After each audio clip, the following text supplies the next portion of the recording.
So you're getting ready to shoot your first documentary or short film. Well, I have some tips for you that just may save you lots of time and help you avoid major headaches. Let's go. What's up, everybody? My name is Craig and welcome to the channel. If you're new here, my channel is about filmmaking, camera gear, and just technology in general. So if you're into that too, then stick around, this channel's for you. Today I'm not going to go over lighting setups or anything about camera settings. I just want to share with you tips that'll help make the process a lot easier, save you some time, headache, and stress in the long run. I may mention some products that are helping me in my journey. Just know that this video is not sponsored in any way. I've spent the last year working on my first feature film, and it's a documentary. I've been working on this film with just me and a friend who happens to be the subject of the film. We have no prior filmmaking experience. We're just kind of blazing our own trail and taking notes as we go. I've learned some things along the way about the filmmaking process, and I thought now would be a good time to share anything that I've learned with you guys. So as I go through these tips today, you'll notice a common theme. Spoiler alert, I'm going to tell you right now what it is. The key to making your film life easier is redundancy. If you're able to, always have at least 2 cameras on set. If you show up to shoot your project with just 1 camera, then you're asking for nothing but trouble.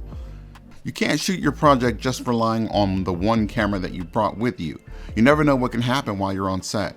I mean, you can have an SD card failure, or the camera could just get knocked over by accident, or sometimes the camera just fails. Because let's just face it, in a way, they're just small, micro, tiny portable computers. If you've never had your camera fail or SD card fail while you're in the middle of shooting, then count yourself lucky. But I gotta tell you, if it hasn't happened to you by now, then it's just a matter of time. For each interview I did for this movie, I had 2 cameras running at the same time. I actually had 1 SD card fill up because I wasn't paying enough attention. I was able, however, to keep shooting with the second camera while I changed out the card. That second camera was a lifesaver. Believe me, you don't want to have to try to reshoot a portion of an interview or try to recapture a moment that has passed. It can be impossible to recreate that moment, but also just annoying to the subject you're interviewing. I never want to waste time on set, especially when the shoot involves other people. As a bonus, by having that second camera to shoot with, it not only gives you a little peace of mind, but it also gives you a second angle to shoot from. And having that second angle can help make your documentary just a little more interesting and the shots just a little more dynamic. Just like having the cameras before, shooting with multiple microphones can help save the day. I never show up to set with just 1 set of microphones to record interviews with. No matter what I'm shooting for the day, I always show up on set with 2, sometimes 3 microphones. Typically for me, I'm using a lavalier mic of some sort, and right now I'm shooting with the Hollyland Lark Max. But it doesn't matter what wireless microphone set you use, just being able to wire the subject with audio can help save the day. I also typically have a boom microphone. In my case, it's the Sennheiser MK416. Just like the camera situation I mentioned before, I never show up on set without a plan for recording 2 sources of audio. Anything can and will go wrong. For example, maybe your wireless mic batteries have died and you didn't notice. Or maybe the placement of the microphone has shifted and now the audio sounds horrible. Ideally, you would be monitoring that audio so you would know something was wrong right away. But having that second source of audio allows me to let the subject keep talking so that I don't need to kill the moment. And since they keep talking, I can always wait for a natural break in the conversation or a pause to make the corrections that I need to make. Trust me, when your gear fails, it will be at the most important and critical part of the interview. That's how it always goes down. The key here is keeping in mind and understanding that at any time and any day, your gear may fail, and you want to be prepared for that. You never want to have to explain to the people that you're working with that your gear has failed and you need to stop for a few hours or even maybe shoot another day. Also, the way I'm set up with using a lav mic and a boom mic, that allows me to get 2 different types of sound. Depending on the person being recorded, maybe one mic sounds better than the other microphone. It's all about having options and having the freedom, but more importantly, having the security of knowing that you captured the audio on the first take. I have a bonus tip. Every time that I'm shooting interviews, I start recording audio and video as early as possible. I don't even tell the subject that we've started. See, the thing is, I never know what the subject's gonna say before we officially get started. They may tell a funny story and you'll wanna capture their laugh and all that natural emotion that comes with it. At this point, the subject is less nervous because they think we haven't even started yet. And what you capture can end up being chit chat, but sometimes that audio and that video can end up being gold.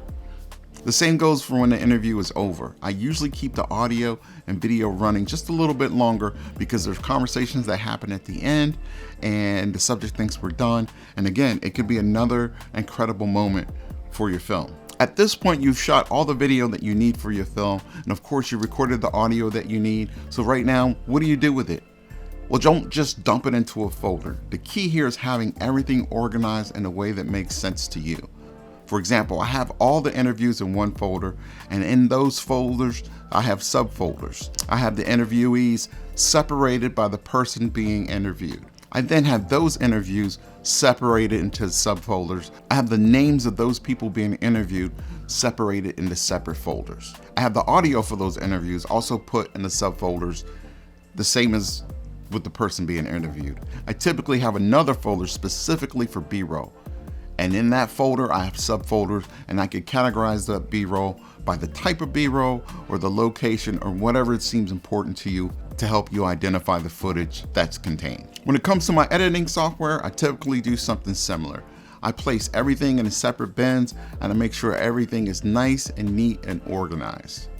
I like to have bins for everything from video to B-roll to background music or even special effects. I even keep a separate bin for the various timelines. So let's talk about timelines. Each time I go into my editing software and I need to make changes and revisions, I like to start editing on a new version of my timeline. I never like to make changes to the previous timeline. For example, if I'm editing a timeline today, tomorrow when it's time to make new changes and new edits, I make a copy of the current timeline and then I start editing on this new version. Doing this helps protect me from making a major mistake in my editing. When working with a project that is a feature-length film, sometimes making changes to your edit can get complicated. I don't know about you, but for me there are times that I get confused on what's been changed, and often I'm working late into the night, and if I'm not paying attention, I can end up deleting a clip that needed to stay in place. Sometimes I can end up making 5 or 6 mistakes just because I'm tired. Having multiple versions of the timeline can really help bail you out if something horrible were to happen. If you end up in a situation like this where your timeline gets screwed up, jumbled, and you just don't know how to recover, you can always go back to the previous copy of the timeline and start again. That way, your worst case scenario is that you've lost today's changes and not the previous 12 days of editing that you've put in so far. Now, when it comes to my project files, I pretty much do the same thing.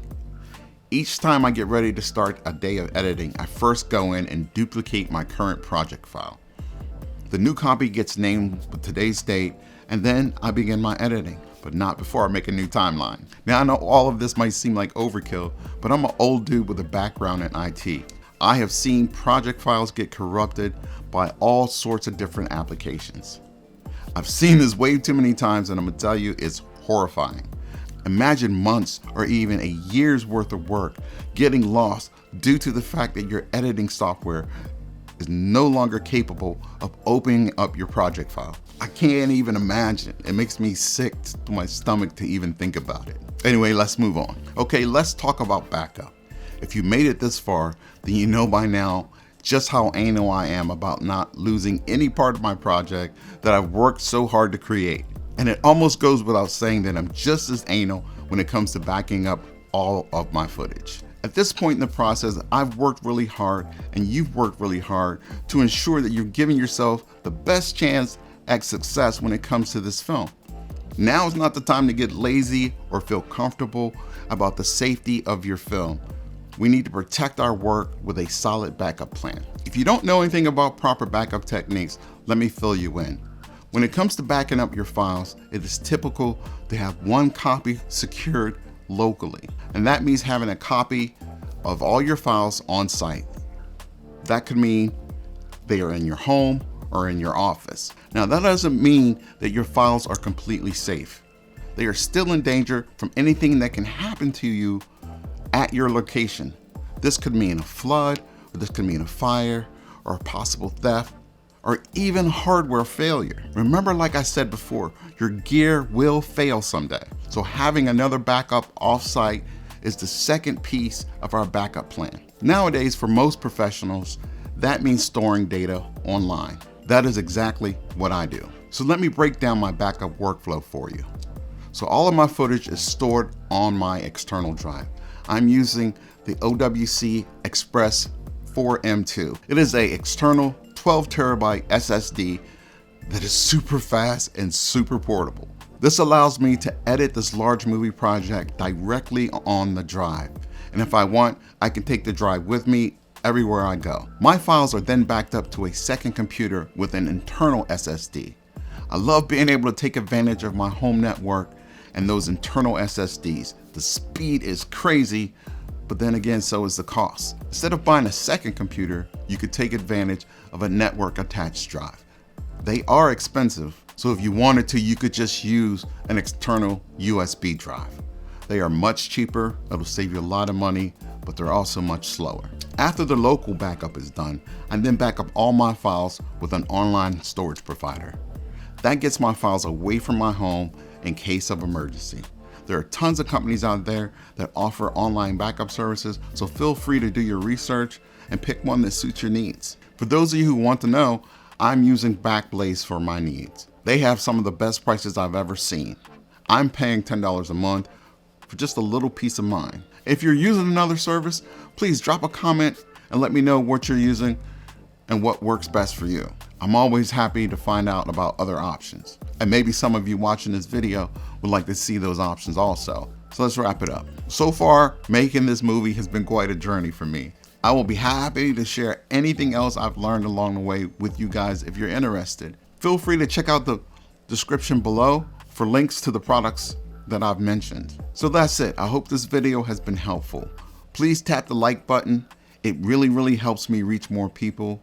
And if you like the content I provide, tap that subscribe button while you're at it so that you don't miss any of my future videos. I wish you all the best of luck on your projects. And if you're interested in the gear I use, please check out this video or even this video. I'm gonna hold this pose for a while since I got rid of my end screen template. I'm not sure what to do. My arms are getting tired. Probably should work out more.